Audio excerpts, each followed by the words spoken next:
Most radical thing Marcus Garvey ever did was make black people believe they didn't need approval. This is the story of Marcus Messiah Garvey. He was born in 1887 in St. Ann's Bay, Jamaica, under British colonial rule, where black people were taught to see themselves as labor, not leaders. Garvey's father was a mason, and among the things that he did was create tombs for people in the St. Ann's Bay graveyard. When Garvey was just a child in Jamaica, his father did something unusual. He took Garvey with him, and they were digging this grave, and his father had Garvey go down inside the grave, and then he pulled the ladder up. Garvey said that he cried out that his father wouldn't let him get back up. He wanted to teach him a lesson. Young Marcus Garvey learned that he could rely on nobody but himself. It was a lesson that he would carry on for the rest of his life. From a young age, Garvey noticed something unsettling. White children were prepared to rule, black children were prepared to serve. He became a printer's apprentice, which gave him access to books, newspapers, and ideas. That's where his mind sharpened. Garvey traveled across the Caribbean and Central America, working among black laborers and watching the same pattern repeat. Black people building wealth everywhere,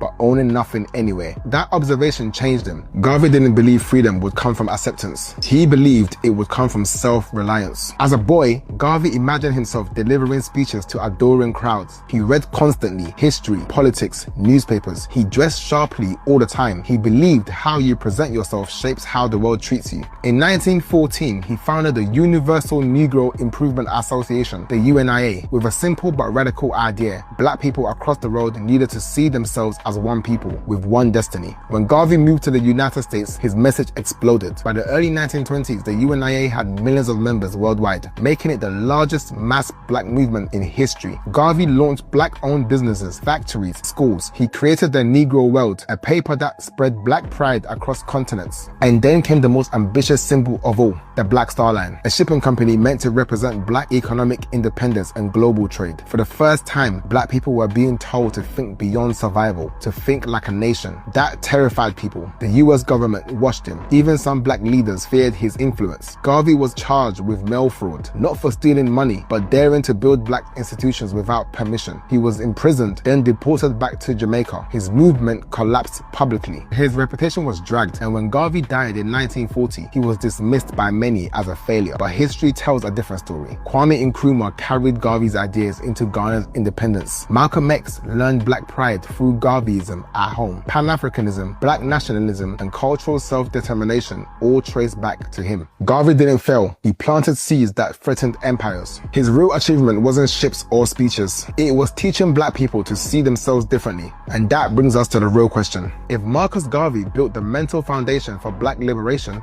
why is the work still unfinished?